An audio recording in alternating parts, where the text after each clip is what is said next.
तभी कहानी सुनने में मजा आएगा। और सुनने के बाद लाइक, कमेंट और सब्सक्राइब जरूर कर ले। वो औरत आती है और मानुषी का हाथ पकड़कर मानो से अलग करती है और उसे गुस्से से घूरते हुए कहती है, कितनी बार मना किया था कि तू इससे नहीं मिलेगी, फिर क्यों चली आती है यहाँ। ये बोल वो उसे ले जाने लगती है। तभी उस औरत के कानों में एक आवाज आती है, माँ। ये आवाज सुनकर वो औरत रुक जाती है, उसकी आंखें बंद हो जाती हैं। फिर वो खुद को काबू करके फिर आगे बढ़ने लगती है। तभी मानुषी कहती है, माँ, आप भाई के साथ ऐसा क्यों कर रही है। तभी मानो उनके सामने आकर कहता है, माँ, आप कब तक मुझसे ऐसे नाराज रहेंगी। आखिर क्यों आप मेरे पास वापस नहीं आ जाती हैं। क्यों इतनी नफरत मुझसे है। क्या मैं आपका खून नहीं। क्या आप मेरी माँ नहीं। क्या आपने मुझे जन्म नहीं दिया है। जी हाँ, मानुषी मानो की बहन है और वो औरत कादम्बरी जी मानो की माँ है। मानो की बात पर कादम्बरी जी कहती है, नहीं, तू मेरा बेटा नहीं है। मैंने एक इंसान को जन्म दिया था जिसे मैं दुनिया की बुराइयों से बचाने के लिए अपने सब कुछ छोड़कर यहाँ से दूर चली गई थी। मेरा बेटा इंसान था, लेकिन तू वो औलाद नहीं जिसे मैंने जन्म दिया था। तू अपने बाप की औलाद है। मेरा बेटा उसी दिन मर गया था जिस दिन उसने मुझे छोड़कर अपने बाप की ये दुनिया चुनी थी। तेरा मुझसे कोई नाता नहीं है। मेरा बेटा एक अच्छा और नेक दिल डॉक्टर था और तू एक राक्षस है जो मेरा बेटा हो ही नहीं सकता है। फिर वो मानसी को खींचते हुए वो वहां से लेकर चली जाती है। मानसी अपनी भरी आंखों से मानो को देख रही थी। मानो भी उन लोगों को अपनी भरी आंखों से देख रहा था। तभी उसका फोन बजता है, जिसे सुनकर वो अपना ध्यान वहां से हटाता है और फोन अटेंड करता है। और वो बात सुनकर कहता है, मुझे कुछ नहीं सुनना है। मुझे बस उनका पता ढूंढ कर दो। अगर आज शाम तक नहीं पता चल पाए तो खुद को गोली मार लेना। नहीं तो जानते हो मैं कितनी बदतर मौत दूंगा। ये बोल वो फोन काट देता है। मानो वहीं बैठ जाता है और अपनी पुरानी यादें याद करने लगता है। जब वो अपनी माँ और बहन के साथ रहता था, फिर एक दिन उसकी मुलाकात अपने पिता से हुई। वो हैरान था क्योंकि उसकी माँ ने हमेशा उससे यही कहा था कि उसके पिता मर चुके हैं। कादम्बरी जी सोचती थी कि उनका बेटा एक अच्छा इंसान है और एक अच्छा मनोवैज्ञानिक, लेकिन वो अनजान थी अपने बेटे के असली रंग से, क्योंकि मानो कभी उनके सामने ये सब नहीं आने देता था। लेकिन जब वो अपने पिता से मिला तब उसका असली चेहरा कादम्बरी जी के सामने आ गया। उन्होंने मानो के सामने शर्त रखी कि वो या तो ये सब छोड़ दे और उनके साथ रहे, या फिर अपनी दुनिया और पिता को। लेकिन मानो ने अपने पिता को चुना और उसकी माँ ने उससे रिश्ता तोड़ लिया। मानो को लगा उसकी माँ मान जाएगी, लेकिन नहीं, वो उससे नफरत करने लगी। यही नहीं, वो मानुषी को भी उससे दूर रखती है। मानो के लिए मानुषी बहुत मायने रखती है। ये कहना गलत नहीं होगा कि वो मानो की कमजोरी है। मानो मानुषी को अपनी जान से ज्यादा मानता है। यही सब सोचते हुए कब मानो की आंख वहीं सोफे पर लग गई, उसे पता ही नहीं चला। वहीं अथर्व के विला में अथर्व सभी के साथ बैठकर लंच कर रहा था। तभी उसने कहा कि वो 2 दिन में वापस जा रहे हैं। उसकी बात पर किसी ने भी रिएक्ट नहीं किया क्योंकि सभी घर जाना चाहते थे। लंच करने के बाद निशा और ईशानी बाड़ी के साथ उसके कमरे में जाकर बात करने लगी। साथ ही वो दोनों वाड़ी के साथ गेम भी खेल रही थी, क्योंकि वाड़ी अभी बाहर जाकर नहीं खेल सकती थी, तो वो दोनों उसके साथ ही कमरे में खेलती थी। वहीं अथर्व और अखिल स्टडी रूम में बैठकर बातें कर रहे थे। अखिल ने अथर्व को सब बता दिया था कि सब्जी मेंशन में सभी सर्वेंट के साथ मिसबिहेव कर रही है। यही उसने तो एक सर्वेंट को कोड़े भी दे मारा था। उसके बाद अखिल ने जो किया वो भी उसे बता दिया। अथर्व को बहुत गुस्सा आया सांची के इस बर्ताव पर। वो गुस्से से कहता, अगर वो अंकल की बेटी ना होती तो अभी उसे निकाल कर फेंक देता। कोई नहीं, चलकर देखते हैं, ये बोल वो अपना काम में लग गया। अब उसके मन में बस यही चल रहा था कि आखिर वो है कौन जो उसकी और ईशानी के पीछे है, और किसने ईशानी को ड्रग दिया था। अथर्व अभी अपनी फैमिली के साथ कोई रिस्क नहीं ले सकता था। पहले वाला अथर्व होता तो कब का ये निपटा चुका होता, लेकिन अब उसके साथ उसकी फैमिली भी थी, जिसमें बाड़ी की हालत अभी ठीक नहीं थी और निशा प्रेग्नेंट थी और ईशानी भी उससे जुड़ गई थी। अब वो उन सभी को लेकर कोई भी रिस्क नहीं ले सकता था। थोड़ी देर बाद अथर्व और अखिल स्टडी से बाहर आते हैं तो दोनों ही सीधे वाड़ी के रूम में चले जाते हैं। लेकिन वहां का नजारा देखकर दोनों के चेहरे पर मुस्कान आ जाती है, क्योंकि वो तीनों ही एक दूसरे को पकड़े सो चुकी थी। जहाँ ईशानी वाणी और निशा के बीच में थी और निशा और वाणी ने उसे उन दोनों तरफ से पकड़ रखा था। वो दोनों एक दूसरे की तरफ देखती हैं, फिर दरवाजा बंद करके चली जाती हैं। वहीं राहुल एक बार में बैठा था। वो शराब पर शराब पिए जा रहा था। उसे अब याद आ रहा था कि ईशानी उसकी कितनी केयर करती थी, हमेशा उसके अच्छे के लिए सोचती थी। उसके बिजनेस के काम में भी उसने कितनी हेल्प की थी उसकी। लेकिन सानिया से मिलकर वो उसकी ओर अट्रैक्ट हो गया और सानिया कितना उसे सिड्यूस करने की कोशिश करती थी और वो भी हो जाता था। उसे याद आ रहा था कि जब वो कुछ नहीं था तो यही सानिया उसे बिल्कुल भी भाव नहीं देती थी और ईशानी हमेशा उसके साथ रहती थी। और जब वो कामयाब हो गया तो वो उसके पीछे पड़ गई और वो भी उस लड़की से इतना अट्रैक्ट हो गया कि अपने सच्चे प्यार से दूर हो गया। सानिया ने उसे इतना मैनिपुलेट कर दिया कि वो ईशानी से नफरत करने लगा और उससे सिर्फ दौलत के लिए शादी करके उसे मारने तक को तैयार हो गया था। वो भी सिर्फ इसलिए क्योंकि सानिया चाहती थी और वो उसके लिए सब करने को तैयार हो गया था। उसने अपने माँ पापा के भी खिलाफ हो गया था। लेकिन आज उसे एहसास हो रहा था कि वो हीरे को छोड़कर एक कोयले के पीछे था। वो इसी गम में पिए जा रहा था। उसने खुद से ही कहा, मुझे माफ कर दो ईशानी, मैंने बहुत गलत किया तुम्हारे साथ। मैं अब सब ठीक कर दूंगा। मैं जानता हूँ तुम अभी भी मुझे ही प्यार करती हो। अब मैं तुम्हें कभी भी खुद से दूर नहीं करूंगा।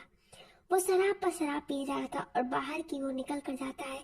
उसके ऊपर नशा इतना हावी हो चुका था कि उसे कुछ भी सही से दिखाई नहीं दे रहा था और इसी के साथ एक ट्रक से उसका एक्सीडेंट हो जाता है। वहीं दूसरी ओर मानो की जब नींद खुलती है तो उसके सामने एक आदमी आता है और उसे बताता है कि अथर्व के विला का पता चल चुका है। लेकिन कोई फायदा नहीं क्योंकि वो लोग अगले दिन वहां से ही निकलने वाले हैं। वो लोग वापस इंडिया जा रहे हैं। मानो खुद से कहता है अब तो वहीं जाकर कुछ करना होगा क्योंकि वो जानता था कि ऑस्ट्रेलिया में उसका इतना जोर नहीं है और वो इंडिया में जितना पावरफुल है वो इतना यहाँ नहीं है। इसलिए वो भी इंडिया जाने की तैयारी करने लगता है। ठीक दूसरे दिन सभी इंडिया पहुंच जाते हैं। अथर्व अपने प्राइवेट प्लेन से आया था। जैसे ही वो सब बाहर आते हैं उनके बॉडीगार्ड उनका वेट कर रहे थे। वो सभी उन्हें प्रोटेक्ट करने लगते हैं। आधे घंटे बाद वो सभी अथर्व के मेंशन पहुंच जाते हैं। आज सांची बहुत खुश थी क्योंकि सभी सर्वेंट वापस आ चुके थे और उसे ये भी पता चल चुका था कि अथर्व आज वापस आने वाला है। वो एक ग्रे कलर की खूबसूरत सी साड़ी जिसमें बैकलेस ब्लाउज था उसे पहने और खूबसूरत से तैयार होकर अथर्व का वेट कर रही थी। उसने पूरी तैयारी कर रखी थी कि वो कैसे अथर्व को अपनी ओर अट्रैक्ट करेगी। वो अपनी प्लानिंग पर खुश हो रही थी। तभी उसे गाड़ियों की आवाज आती है और वो भाग कर बाहर आती है। लेकिन बाहर का नजारा देखकर उसकी आंखें शौक की वजह से बड़ी हो जाती हैं क्योंकि अथर्व के साथ ईशानी भी थी और दोनों एक दूसरे की बाहों में बाहें डाले मुस्कुराते हुए आ रहे थे। सांची को तो समझ में ही नहीं आ रहा था कि ये सब कैसे हो गया। वहीं सभी सर्वेंट उन्हें देखकर खुश थे, खासकर ईशानी को देखकर। सांची ईशानी को इतना खुश और अथर्व के साथ देखकर बर्दाश्त नहीं कर पा रही थी और गुस्से से अपने कमरे में चली जाती है और अपना गुस्सा पूरे कमरे के सामान पर उतारने लगती है। वो तब तक अपना गुस्सा सभी सामान पर उतारती है जब तक कि वो शांत नहीं हो जाती। वो गुस्से से बैठ जाती है और अपने दांत पीसते हुए कहती है, मैं तुम्हें अब चिंता नहीं छोड़ूंगी सानी। मैंने तुम्हारी जिंदगी को नरक नहीं बना दिया तो मैं भी सांची नहीं। अब तुम देखती जाओ मैं क्या करती हूँ। अगर तुम्हें बस मेरा होना होगा और किसी और का नहीं। तुम सिर्फ मेरे हो। इस समय अगर कोई उसे देखता तो डर जाता क्योंकि जो लड़की अभी थोड़ी देर पहले बहुत खूबसूरत लग रही थी अब वो किसी पागल की जैसी लग रही थी।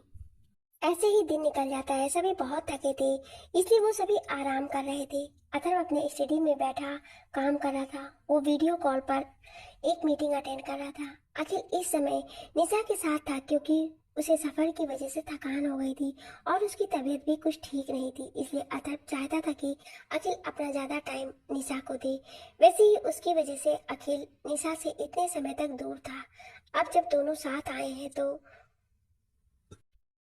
वो नहीं चाहता था कि उनकी खुशियाँ बिल्कुल भी मिस हों। वो अपनी मीटिंग खत्म करके अपने कमरे में आता है तो उसे ईशानी नहीं मिलती है। जब वो बाहर आकर वाड़ी के कमरे में देखता है तो वाड़ी बैठकर अपना स्केच बुक में कुछ कर रही थी। उसने उसे देखा और फिर ईशानी को ढूंढने लगा। जब वो हॉल में आया तो खाने की अच्छी खुशबू आई जिससे वो समझ गया कि ईशानी किचन में है, इसलिए उसी ओर चला गया। सांची ने अथर्व को हॉल में देखा तो उसके पास जाने को हुई, लेकिन जब उसने अथर्व को किचन में जाते देखा तो वो भी चली गई। अथर्व ने देखा कि ईशानी किचन में अकेले खाना बना रही है, कोई भी सर्वेंट नहीं थे। तो ईशानी जब भी खाना बनाती तो सर्वेंट को बाहर भेज देती थी। अथर्व ने देखा ईशानी ने इस समय एक ग्रीन प्लाजो के साथ ब्लू कुर्ती पहनी हुई थी, जिसका कट उसकी कमर से थोड़ा ऊपर था, जिससे उसकी कमर हल्की झलक रही थी। वो अपनी कदम ईशानी की ओर बढ़ा देता है और जाकर उसे पीछे से पकड़ लेता है। पहले ईशानी चौंक जाती है, लेकिन वो तुरंत समझ गई थी कि कौन है, इसलिए वो बोलती है, अर्थ क्या कर रहे हैं, कोई आ जाएगा। अथर्व ने देखा कि ईशानी ने अपने बालों का जूड़ा बनाया हुआ है, तो उसने अपना हाथ बढ़ाकर उसका जूड़ा खोल दिया, जिससे उसके बाल उसकी पीठ पर फैल गए। अथर्व ने अपना चेहरा उसके बालों में छिपाकर कहा, you know what, I like your smell. ये बोल उसने उसके कंधों पर अपने होठ रख दिए। अचानक अथर्व के ऐसा करते ही ईशानी चीख गई। उसकी यह हरकत अथर्व के चेहरे पर गहरी स्माइल आ गई। उसने उससे कहा, मेरा हर बार तेरे करीब आने से तेरा सिहर जाना मेरे इरादों को और हवा दे देता है। दिल करता है कुछ कर गुजर जाऊं, तुझे इन बाहों में लेकर कहीं दूर चला जाऊं। अथर्व ने ये बहुत ही सिलेक्टिव वॉइस में कहा था, जिससे ईशानी सिहर गई और पलटकर उसकी बाहों में समा गई और अथर्व के साइन पर मारकर कहती है, अर्थ आप मुझे यहाँ डिस्ट्रैक्ट करने आए हैं। अथर्व जोर से हंस पड़ा। उसने ईशानी पर अपनी बाहों कसते हुए कहा, मैं तो बस तुम्हें अपने दिल का हाल बता रहा था और तुम डिस्ट्रैक्ट हो गई। वैसे कोई नई बात नहीं है, अथर्व रायचंद का चार्म ही ऐसा है। ये बोल वो अपने बालों में हाथ फेरने लगता है। ईशानी को भी हंसी आती है और वो कहती है, अर्थ मुझे नहीं पता था कि इस अथर्व रायचंद का ये भी एक रूप है, मजनू वाला। उसकी बात पर अथर्व कहता है, ये रूप सिर्फ मेरी लैला यानी कि तुम्हारे लिए ही है। ये बोल वो उसके फोrehead पर किस कर देता है, जिससे ईशानी की आंखें बंद हो जाती हैं। वो दोनों एक दूसरे के साथ मिलकर किचन में खाना बना रहे थे। खाना बना क्या रहे थे? खाना सिर्फ ईशानी बना रही थी। अथर्व उसे परेशान कर रहा था। ये सब बाहर खड़ी सांची देख रही थी। उसके चेहरे के भाव देखकर ही समझ आ रहा था कि वो कितने गुस्से में है। तो वो वहां से पैर पटकती हुई चली जाती है। थोड़ी देर बाद ईशानी बाड़ी के कमरे में उसे खाना खिलाकर आ रही थी। वो सीढ़ियों से नीचे उतर ही रही थी कि अचानक से उसका पैर फिसल गया और वो जोर से चीखी। उसकी चीख सुनकर सीढ़ियों के पीछे खड़ी सांची बाहर आती है, लेकिन वहां का नजारा देखकर उसकी आंखें गुस्से से भर जाती है। वहीं हॉस्पिटल में एक आदमी को लाया गया था।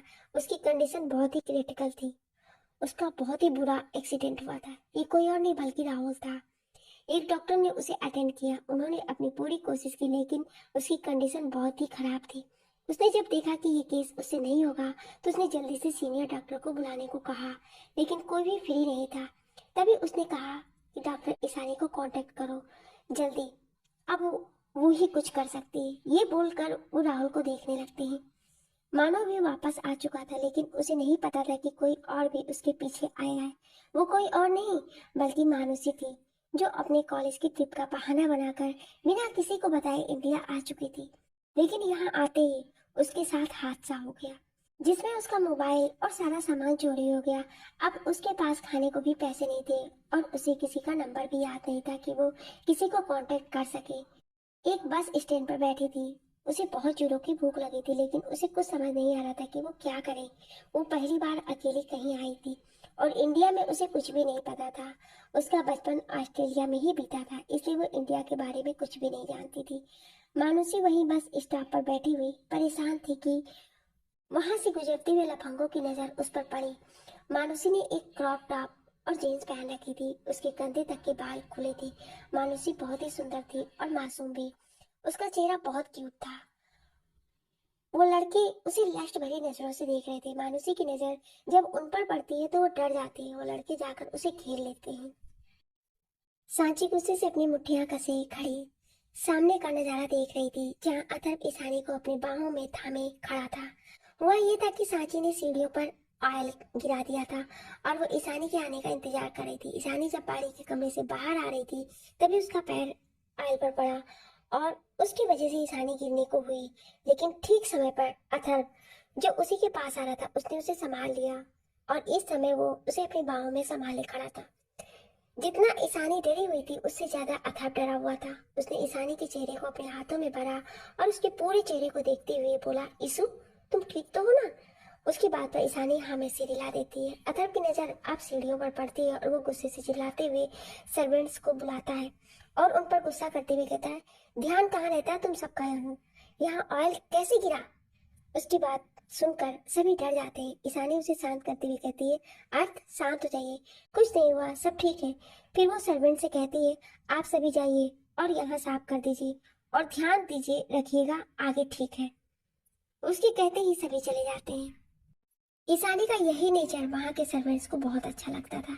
अथर्व ईशानी का हाथ पकड़कर अपने कमरे में चला जाता है। वहीं साची उन सबके जाते ही अपने कमरे में जाकर खुद से कहती है, नहीं, ये नहीं हो सकता। अथर्व उसे खुद को इस नाम से बुलाने की इजाजत नहीं दे सकता है।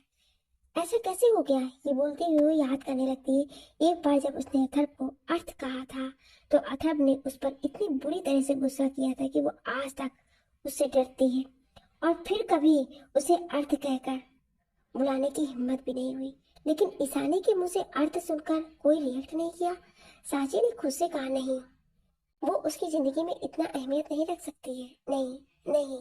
वहीं अथर्व ईशानी को कमरे में ले जाकर बेड पर बैठाता है और उसे ध्यान से देखने लगता है। ईशानी उसके चेहरे को अपने हाथों में भर के कहती है, अर्थ मैं ठीक हूँ।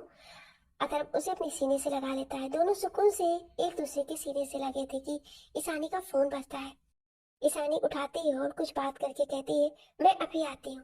उसकी बात सुनकर अथर्व कहता है, क्या हुआ? तो ईशानी कहती है, वो एक इमरजेंसी आई है, मुझे हॉस्पिटल जाना होगा। अथर्व कहता है, मैं भी चलता हूँ। लेकिन ईशानी कहती है, अर्थ मुझे नहीं पता कितना टाइम लगेगा, इसलिए आप रहने दीजिए। तो अथर्व कहता है, ठीक है, लेकिन बॉडीगार्ड को लेकर जाना। तो ईशानी मान जाती है। ईशानी थोड़ी देर में हॉस्पिटल पहुंच जाती है। वो जब ऑपरेशन थिएटर में जाकर पेशेंट को देखती है तो हैरान हो जाती है, लेकिन अभी के लिए उसका काम ज्यादा जरूरी था। उसने तुरंत ऑपरेशन करना शुरू कर दिया। लगभग 2 घंटे बाद ऑपरेशन खत्म हुआ और ईशानी अपने केबिन में वापस आ गई। वो अपनी चेयर पर बैठी हुई कुछ सोच रही थी। ऐसे उसकी आंख लग गई। तभी उसका फोन बजा तो उसकी आंख खुल गई। उसने देखा कि अथर्व का कॉल है तो उसने उठाया तो उधर से अथर्व ने कहा, तुम फ्री हो गई? ईशानी ने कहा, हाँ फ्री हो गई, लेकिन क्या तुम आ सकते हो मुझे लेने? उसकी बात पर अथर्व कहता है, आपकी खिदमत में बंदा हमेशा हाजिर है। उसके बाद पे ईशानी कुछ कहती तभी उसके केबिन का दरवाजा खुला और अथर्व अंदर आ गया।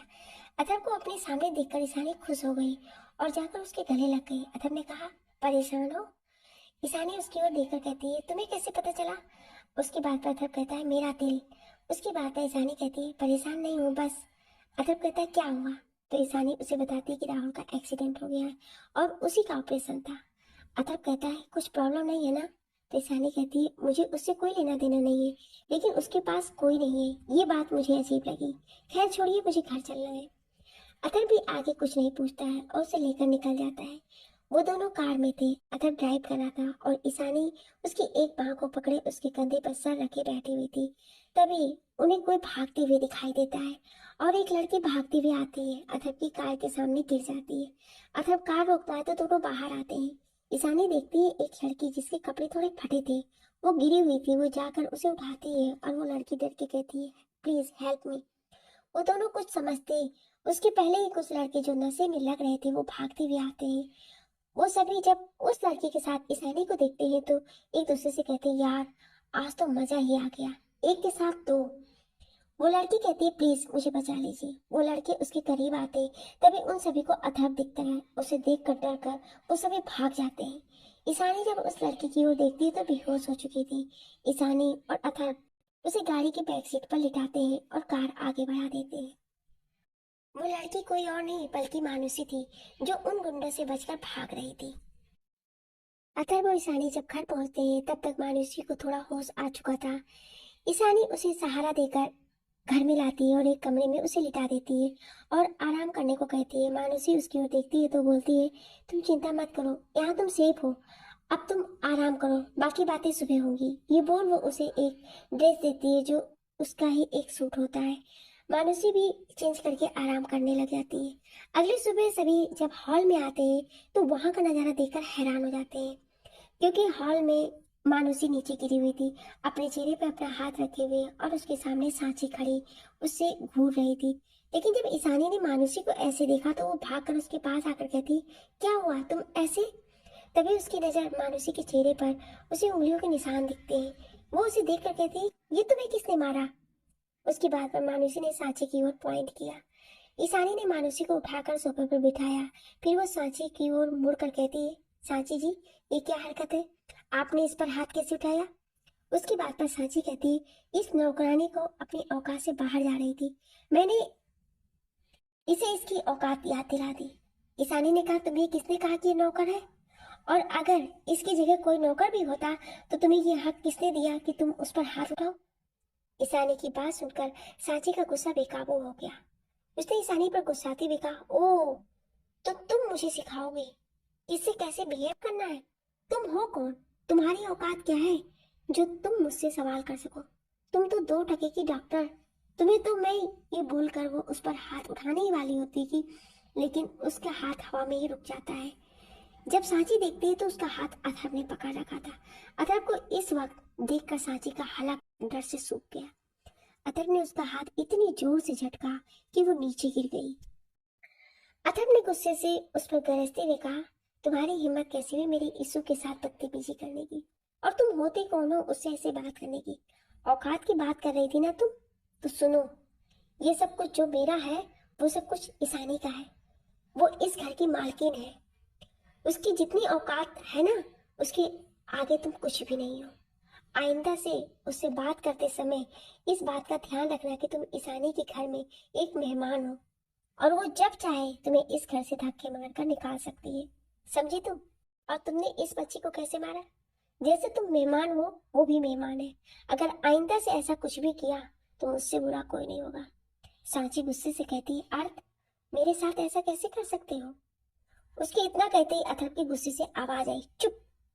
तुम्हारी हिम्मत कैसी हुई मुझे इस नाम से बुलाने की? क्या भूल गई यह हक मैंने सिर्फ अपनी बीवी को दिया है? समझी तुम? अपने कमरे में इससे पहले कि मैं भूल जाऊं तुम कौन हो। उसका गुस्से से डरकर सांची वहां से चली जाती है। ईशानी और अथर्व मानुषी को देखते हैं जो अथर्व के गुस्से से डर रही थी। तभी ईशानी ने उसके पास बैठकर कहा, तुम डरो मत, ठीक है? अथर्व भी कहता है, तुम ठीक हो? मानुषी हैरानी से अथर्व को देख रही थी। उसे तो यकीन ही नहीं हो रहा था कि अभी थोड़ी देर पहले जो आदमी इतने गुस्से में था वो इतना शांत कैसे हो गया। ईशानी ने मानुषी से पूछा, हमें अपने बारे में बताओ। उसकी बात पर मानुषी कहती, मेरा नाम मानुषी है, मैं अभी बस 20 साल की हूँ। मैं बचपन से ही ऑस्ट्रेलिया में रही हूँ। इंडिया पहली बार आई और यहाँ पर किसी ने मेरा सामान और यहाँ तक कि मेरा फोन भी चोरी कर लिया। और कल कुछ बैड बॉयज पीछे पड़ गए और मेरे साथ बदतमीजी करने लगे। मैं उनसे बचकर भाग रही थी और आपसे मिल गई। अथर्व और ईशानी उसे देख रहे थे जो किसी मासूम बच्चे की तरह अपना इंट्रोडक्शन दे रही थी। ये देखकर दोनों के चेहरे पर मुस्कान आ गई। अथर्व ने कहा, तुम यहाँ का अपना पता दो, हम तुम्हें तुम्हारे घर पहुंचा देंगे। उसकी बात पर मानुषी कहती, मैं नहीं जानती, मेरे पर्स में थे और वो तो चोरी हो गया और मुझे अपने भाई का नंबर भी याद नहीं है। अच्छा, अपने भाई का नाम बता दो। मेरे भाई का नाम मानव है, इससे ज्यादा मुझे नहीं पता है। अथर्व कहता है, ठीक है, हम तुम्हारे भाई को ढूंढ देंगे, तब तक तुम यहाँ रह सकती हो, ठीक है? उसकी बात पर मानुषी कहती, थैंक्स। फिर रुक कर, भाई भाई, क्या मैं आपको भाई बुला सकती हूँ? उसने ये इतना ही मासूमियत से कहा कि अथर्व के चेहरे पर मुस्कान आ गई। उसने उसके सर पर हाथ रखकर कहा, हाँ जरूर। फिर वो ईशानी से कहता है, ईशानी, ब्रेकफास्ट की तैयारी करवाओ, ओके? ईशानी भी हाँ कहकर ब्रेकफास्ट लगवाने लगती है। यहाँ सांची अपने कमरे में गुस्से से आग बबूला हो रही थी। उसने खुद से कहा, मैं तुम्हें जिंदा नहीं छोड़ूंगी ईशानी। आज तुम्हारी वजह से अथर्व ने मुझे इतना सुनाया, अब मैं तुम्हें जिंदा नहीं छोड़ूंगी।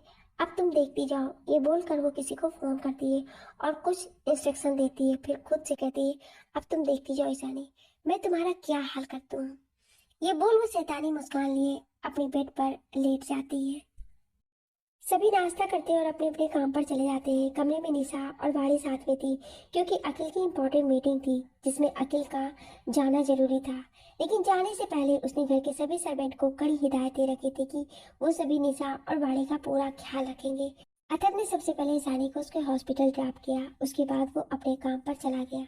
जैसे ही वो ऑफिस पहुंचा वैसे ही अपनी मीटिंग में बिजी हो गया। पिछले दिनों ईशानी के साथ एक लंबी छुट्टी में जाने के बाद उसके बहुत सारे काम पेंडिंग में रह गए थे, जिसे उन्हें पूरा करना जरूरी था। वो अपने काम में इस तरह से बिजी हो जाता था कि उसे किसी भी चीज का ख्याल ही नहीं आता था। वहीं ईशानी आज भी बहुत बिजी थी, क्योंकि उसे भी एक के बाद एक कई सारे ऑपरेशन करने पड़े और मरीजों को हैंडल करना पड़ा। वो बहुत ज्यादा थक गई थी। जैसे ही वो फ्री होती है अपने केबिन में जाकर बैठती है, उस केबिन में जाते ही उसका फोन बजता है। वो फोन उठाती है तो उस पर अथर्व का कॉल आ रहा था। वो तुरंत कॉल उठाती है, उसे बात करने लगती है। अथर्व ईशानी की आवाज से समझ गया था कि वो बहुत ज्यादा थकी है, इसलिए वो उससे पूछता है कि उसने लंच किया। उसकी बात पर ईशानी कहती है नहीं, जस्ट अभी फ्री हुई। तो अथर्व कहता है एक काम करो, तुम 10 मिनट वेट करो, मैं अभी आता हूँ, हम साथ में लंच करेंगे। उसकी बात तो ईशानी भी हाँ में सिर हिला देती है। ईशानी अपने ऑफिस में बैठी रहती है कि तभी एक वार्ड बॉय उसके केबिन में आता है और उसके सामने एक पार्सल रखता है। ईशानी उससे पूछती है कि किसका पार्सल है, तो वो बताता है कि उस पर भेजने वाले का नाम नहीं लिखा है। ईशानी उसे जाने को कहती है और उस पार्सल को ध्यान से देखने लगती है। उस पर बहुत ही सुंदर से शब्दों में लिखा हुआ था कि this is for you doctor Ishani. Ishani को थोड़ा अजीब लगता है, लेकिन वो उस पार्सल को अनपैक करती है। और लेकिन जैसे ही वो बॉक्स खुलता है, उसमें रखी चीज को देखकर ईशानी की आंखें हैरानी से बड़ी हो जाती हैं। उसकी आंखों में आंसू उतर जाते हैं। वो डर से कांपने लगती है और उसके हाथों में वो बॉक्स गिर जाता है। वो लड़खड़ाते हुए कदमों से पीछे की ओर जाने लगती है, तो किसी से टकरा जाती है। किसी से टकराने के बाद वो अचानक से डर जाती है और नहीं, जोर से चिल्ला पड़ती है। तभी उसे अथर की आवाज आती है, जो उसे कंधों से पकड़कर हिलाता है। ईसु, क्या हुआ?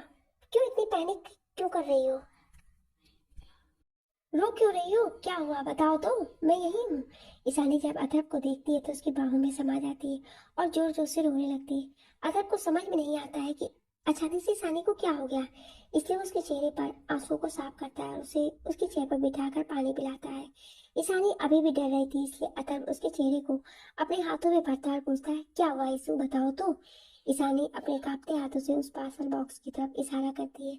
अथर्व जब उसे देखता है तो उसे एक बॉक्स दिखता है, इसलिए वो जाकर उस बॉक्स को उठाता है। उसमें रखी चीज को देखकर उसकी आंखें भी हैरानी से फैल जाती हैं। अतर्व ने देखा कि उस बॉक्स में दो गुड्डे गुड़िया रखे हुए हैं, जिनमें से गुड़ियों पर ईशानी का नाम और गुड्डे पर अथर्व का नाम लिखा हुआ है। गुड्डे की गर्दन कटी हुई थी और उस पर खून लगा हुआ था। साथ ही एक पेपर था जिस पर लिखा हुआ था बहुत जल्दी उसे तुमसे दूर करके अपना बनाऊंगा तुम्हें। इस बार मुझे कोई नहीं रोक सकता है, इंतजार करना मेरी जाने मन, तुम्हारा पागल आशिक। इसी के साथ उसने अथर्व की कई सारी फोटोज थी, जिनमें कुछ फोटोज में वो ईशानी के साथ था और अथर्व के चेहरे पर कट के निशान थे, और साथ ही कई जगह पर ऐसे कट किया गया था जैसे उसे गोली मारी गई हो। अथर्व समझ गया कि ईशानी क्यों इतना डर गई। अथर्व उन सभी चीजों को उसे बॉक्स में भरता है और अपने बॉडीगार्ड को बुलाकर उस बॉक्स से दे देता है। ईशानी अभी भी डरी थी। अथर्व उसे उठाता है और अपने सीने से लगाकर कहता है इशू डरो मत, ये सिर्फ किसी ने मजाक किया है, तुम्हें डरने की जरूरत नहीं है, मैं हूं ना तुम्हारे साथ। ईशानी कांपते हाथों से अथर्व के चेहरे को अपने हाथों में भरती है और कहती है सच में आपको कुछ नहीं होगा ना, आप मुझे छोड़कर तो नहीं जाओगे ना, मैं आपके बिना नहीं रह सकती। अर्थ प्लीज, प्लीज मुझे छोड़कर कभी मत जाना, मैं मर जाऊंगी यार आपके बिना। ये बोलकर वो फिर से रोना स्टार्ट कर देती है। अथर्व उसे शांत कराता है और अपने गले से लगा लेता है। वो समझ सकता था कि ईशानी इस समय कैसा महसूस कर रही है। आखिर वो भी तो ईशानी से बहुत प्यार करता था और उसे खोने से डरता था। उसने ईशानी के माथे पर किस किया और कहा अथर्व और ईशानी को कोई अलग नहीं कर सकता है, मैं तुम्हारा था, तुम्हारा हूँ और हमेशा तुम्हारा ही रहूंगा। ईशानी अब रोना बंद करो, तुम्हें इस तरह से देखकर मुझे बहुत हर्ट हो रहा है, मैं तुम्हें रोता बर्दाश्त नहीं कर सकता। अथर्व ने किसी तरह से ईशानी को शांत किया, फिर उसे अपने साथ बाहर लेकर चला गया। अथर्व ईशानी को साइड के एक रेस्टोरेंट में लेकर गया लंच के लिए। उन दोनों ने साथ में लंच किया। उसके बाद ईशानी को अपने साथ अपने ऑफिस लेकर चला गया, क्योंकि उसे कुछ काम था और वो इस समय ईशानी को अलग नहीं करना चाहता था, क्योंकि वो जानता था कि वो डरी हुई है, इसलिए वो उसे अपने साथ ऑफिस लेकर चला गया। अथर्व की कार एक बड़ी सी बिल्डिंग के सामने रुकती। एक बॉडीगार्ड आकर डोर खोलता है जिसमें से अथर्व निकलता है, फिर अपना हाथ आगे करता है। उसका हाथ पकड़कर ईशानी भी बाहर आती। ईशानी ने आज एक ब्लू कलर की साड़ी पहनी थी जिसमें वो बहुत ही खूबसूरत लग रही थी। आज पहली बार वो अथर्व के ऑफिस आई थी। अथर्व जैसे ही ऑफिस में एंटर करता है सभी की निगाहें उसी पर ठहर जाती हैं। रिसेप्शनिस्ट ने जब अथर्व को ईशानी के साथ देखा तो उसने दोनों को विश किया। अथर्व हमेशा की तरह अपने न्यूट्रल फेस में था, लेकिन ईशानी ने उसे स्माइल के साथ रिस्पॉन्स दिया था। जैसे जैसे वो दोनों आगे बढ़ रहे थे वैसे वैसे सभी की निगाहें उन पर ठहरी जा रही थी। दोनों सच में एक साथ बवाल लगते थे।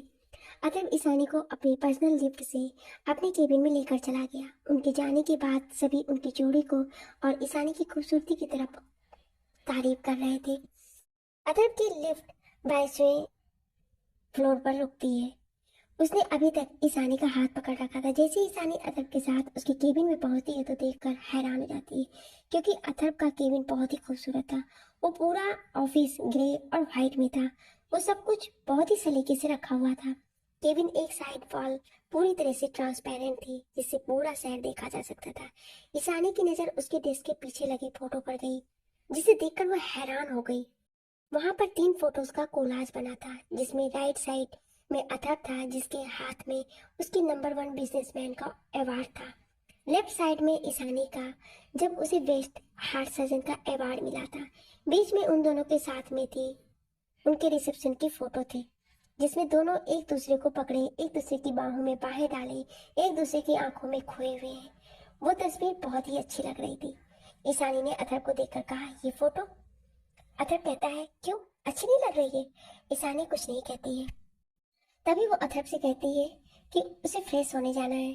तभी उसकी नज़र केबिन से अटैच रूम पर जाती है और वो उस ओर जाने लगती है, लेकिन तभी अथर्व को कुछ याद आता है तो वो उसे रोकने चल देता है। लेकिन तब तक देर हो चुकी थी और ईशानी अंदर जा चुकी थी। अथर्व जब जाता है तो वहाँ ईशानी शौक और गुस्से वाले एक्सप्रेशन के साथ उसे दिखाई देती है। उसे देखकर अथर्व अपने मन में कहता है, मर गए अब ये पूरी चंडी बन जाएगी। ईशानी वहां पर देखकर हैरान थी, क्योंकि वहां पर एक स्टेचू था जिस पर ईशानी का मास्क लगा था। यही नहीं, वहां पर जो बेड था उस पर बिछी चादर भी उसी की तस्वीर थी। वो जब उस स्टेचू के पास जाती है तो और हैरान हो जाती है, क्योंकि उसने जो कपड़े पहने थे वो भी ईशानी का ही था। और उसके ऊपर जितनी भी ज्वेलरी जैसे चूड़ियां, चैन, ईयरिंग, ये सभी ईशानी का ही था। ईशानी कहती, ये सब तो मेरे हैं जो खो गए थे। ईशानी को उस स्टेचू से भी उसकी परफ्यूम की ही स्मेल आ रही थी। ईशानी ने अब मुड़कर अथर्व को देखा, जो अपनी आंखें नीचे खड़ा था। ईशानी ने वो बेड से एक पिलो उठाया और अथर्व को मारना शुरू कर दिया। अथर्व उससे भाग रहा था और ईशानी उसे मारे जा रही थी। कोई अगर बाहर इस समय अथर्व को देख लेता तो शायद डर जाता, क्योंकि अपनी आंखों के डर से ही दुश्मनों की जान निकाल देने वाला अथर्व रायचंद का ये रूप भी हो सकता है। ये तो कोई भी सोच नहीं सकता। काफी देर के भाग दौड़ के बाद ईशानी भी आ गई और मौके का फायदा उठाकर अथर्व उसे अपने आगोश में लेकर उसे बिस्तर पर गिर गया। उसने ईशानी के दोनों हाथों को अपने हाथों में पकड़कर कहा, अब बस भी करो ईशु। लेकिन ईशानी कहती है, आप कितने गंदे हो, ऐसा भी कोई करता है क्या? उसकी बात पर अथर्व कहता है, क्या करता है? मुझे तुम चाहिए थी, तुम्हारा एहसास हमेशा अपने करीब चाहिए था, तो इस रूम को तुम्हारे एहसास से भर दिया। वो देखो, ये बोल वो ईशानी को सामने की वॉल दिखाता है, जहाँ पूरी वॉल पर सिर्फ ईशानी की ही तस्वीर थी। ईशानी ने अब जाकर पूरा कमरा ध्यान से देखा तो पूरा कमरा सिर्फ और सिर्फ ईशानी की फोटो से भरा था। ये सब देखकर ईशानी की आंखें नम हो गईं। उसे तो यकीन ही नहीं हो रहा था कि अथर्व ईशानी को इतना प्यार करता है। वो खुद को रोक नहीं पाई और उसने अथर्व के चेहरे को अपने हाथों में भरा और उसके होठों पर अपने होठ रख दिए। अथर्व ईशानी के इस एक्शन से हैरान भी था और खुश भी। उसने भी ईशानी को अपनी बाहों में भर लिया और उस किस को पैशनेट और डीप कर दिया। 20 मिनट की लंबी किस के बाद जब अथर्व को लगा कि ईशानी को सांस लेने में प्रॉब्लम हो रही है तो उसने ईशानी को छोड़ दिया। उसके छोड़ते ही ईशानी जोर जोर से सांस लेने लगती है। उसका चेहरा पूरा लाल हो चुका था, कुछ सांस न ले पाने की वजह से तो कुछ शर्म की वजह से। अथर्व अपनी इंटेंस नजरों से ईशानी को देखे जा रहा था, जो ईशानी को खुद में सिमटने पर मजबूर कर रहा था। लेकिन अथर्व अब रुकना नहीं चाहता था, उसे अब ईशानी चाहिए थी। अथर्व ने बेड के साइड टेबल से एक रिमोट निकाला और उस पर एक बटन प्रेस की, जिससे उसका केबिन लॉक हो गया। उस कमरे की लाइट्स भी बंद हो गई, सिर्फ एक रेड लाइट जल रही थी जो उस माहौल को रोमांटिक बना रही थी। अथर्व ने अपना एक हाथ बढ़ाकर ईशानी को अपने करीब किया। ईशानी ने कहा, आज कोई आ जाएगा यहाँ ऑफिस में। उसे इसमें बहुत शर्म आ रही थी। उसकी ये शर्म देखकर अथर्व के चेहरे पर एक गहरी मुस्कान आ गई। उसने ईशानी के कानों के पास जाकर बहुत ही सिलेक्टिव वॉइस में कहा, इस समय हमें यहाँ कोई भी डिस्टर्ब नहीं करेगा। ये बोल उसने ईशानी के कानों को चूम लिया। अथर्व के ऐसा कहते ही ईशानी सिहर गई। अथर्व ने अपना एक हाथ बढ़ाकर ईशानी के कंधे से उसके पल्लू को अलग किया और उसे लेकर बिस्तर पर लेट गया। थोड़ी ही देर में वो दोनों अपने प्यार की दुनिया में खो गए। वहीं दूसरी ओर मानो अपने घर में बैठा था। उसके सामने एक आदमी खड़ा था। उसने मानो से कहा, सर, मैंने आपके कहे अनुसार वो पार्सल उन्हें पहुंचा दिया, लेकिन वो रायचंद उसी समय वहां पहुंच गया। मानो ने उसे जाने को कहा। तभी उसके फोन पर एक कॉल आती है। वो देखता है कि ये कॉल उसकी माँ की है, तो वो फोन उठाकर कहता है, माँ आप कैसी हैं? आपने मुझे फोन क्यों किया? इसके आगे वो कुछ कहता, तभी उसकी माँ ने कहा, मेरी बेटी कहाँ है? ये सुनते ही मानो के चेहरे का रंग उड़ गया। उसने कहा, ये आप क्या कह रही हैं? कहाँ गई मनु? क्या हुआ उसे? उसकी बात पर उसकी माँ ने कहा कि वो कॉलेज का बहाना बनाकर इंडिया आ गई है, लेकिन ना तो उसका फोन लग रहा है, ना ही कोई खबर है। अगर मानुसी को कुछ भी हुआ तो मानो को नहीं छोड़ेगी। उन्हें किसी भी कीमत पर अपनी बेटी चाहिए, वो भी सही सलामत। ये बोल उन्होंने फोन रख दिया। मानो अब परेशान हो गया, क्योंकि वो जानता था कि मानुसी कितनी इनोसेंट है और उसे इंडिया के बारे में कुछ भी पता नहीं है। वो यहाँ पहले कभी नहीं आई है। अब वो परेशान हो गया। उसने अपने सभी आदमियों को इस काम में लगा दिया। शाम के 6 बजे ईशानी की नींद खुलती है तो वो उठकर बैठ जाती है। उसके जहान में अथर्व के साथ बिताए वो प्यार भरे पल याद आ जाते हैं, जिससे वो शर्मा जाती है। वो खुद को चादर से कवर करके उठती है, बाथरूम चली जाती है, वहां से फ्रेश होकर आती है।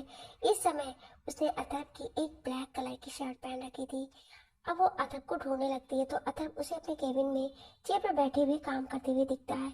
उसकी उंगलियां कीबोर्ड पर ऐसे नाच रही थी जैसे कोई म्यूजिक पियानो बजा रहा हो। अथर्व ने इस समय ग्रे शर्ट पहना हुआ था। उसके ऊपर की बटन खुली हुई थी, जिससे उसकी ब्रॉड चेस्ट दिख रही थी। वो उसे देखने में इतना खो गई कि उसे ध्यान ही नहीं रहा कि इस समय वो कब उसके केबिन में आ गई। लेकिन वो कोई ऐसा था जो उसे अपनी जलती हुई निगाहों से घूर रहा था। ये कोई और नहीं, सांची थी। सांची ने गुस्से से अपने सामने की टेबल पर रखा वास गिरा दिया, जिससे अथर्व और ईशानी का ध्यान उसकी ओर पड़ा। अथर्व ने देखा कि सांची कहीं और देख रही है, तो उसकी नजर भी ईशानी पर पड़ी। ईशानी को अपनी शर्ट पर देखकर अथर्व के चेहरे पर एक स्माइल आ गई। उसने अब अपने कदम ईशानी की ओर बढ़ाए। उसके चेहरे को अपने एक हाथ से पकड़कर कहा, तुम उठ गई? उसकी बात पर ईशानी ने घूरकर उसे देखा, फिर अपना हाथ बढ़ाकर उसके शर्ट के बटन बंद किए और कहा, इसे बंद करके रखा कीजिए।